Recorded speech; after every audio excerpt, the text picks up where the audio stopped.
Today, I'm once again joined by Matt Struthers, the Crop Extension Specialist for the Government of Saskatchewan. It's been a little bit of a while since we've talked about the crop report, but thank you so much for joining me once again, Matt, for the crop report today.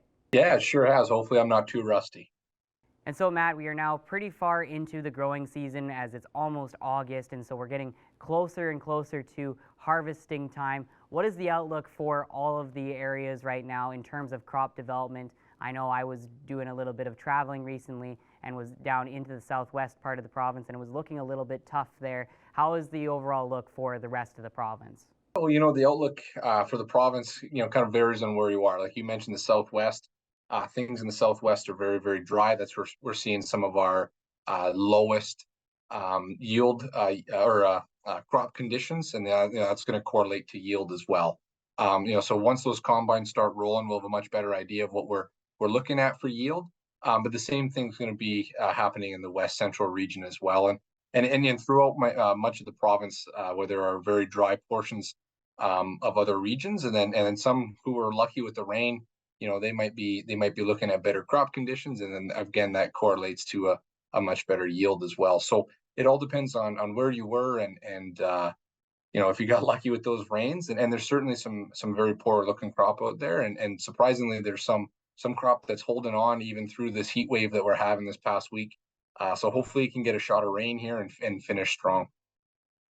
And so with a lot of those crops in those tougher areas like the Southwest and the West Central, how early are we going to see farmers start to harvest throughout the province? Yeah, unfortunately, there are probably a few producers out there who likely are looking at a harvest that's not even worth pulling out the combine, and that's very tough to see. And we've heard reports already of producers out there starting to combine mostly field peas and lentils so far.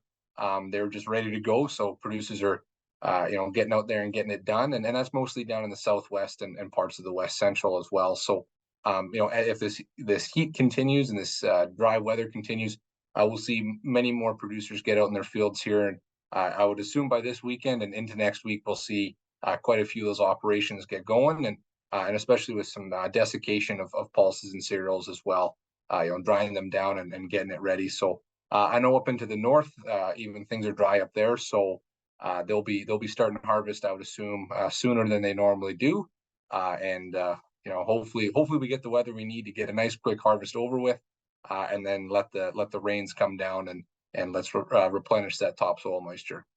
And so another part that hasn't been great hearing from talking to producers is that the haying situation hasn't been great. Lots of people have already started or are nearly finished haying. Tell me a little bit about that, Matt, and so far how the outlook is looking for the province. Certainly, we're almost wrapped up haying in the province, so 82, 83%. So that's, we're almost coming to the end of that, but the yield is certainly not where we want it to be. Some really disappointing yields once again throughout the south and even the central regions, and up into the north as well. Usually we see some pretty nice yields in some parts of the northeast and northwest, but they just weren't lucky with those rains, and they not those typical rains they usually get. And so we're seeing a disappointing yield basically across the board almost, depending on where you are, of course. But when we're looking at that, we're really hoping that any grain farmers out there are able to help their livestock producing neighbors, and if there's some straw left over from their wheat, maybe they could bale that up and supply that as feed as well. So hopefully the livestock producers find what they need. I know that pasture conditions are certainly hurting through this dry time and this hot weather. So hopefully we get those rains, and it would go a long way for those pastures and those water sources as well, for livestock. So Thank you so much for the crop report, Matt, and we will hopefully be talking to you very soon.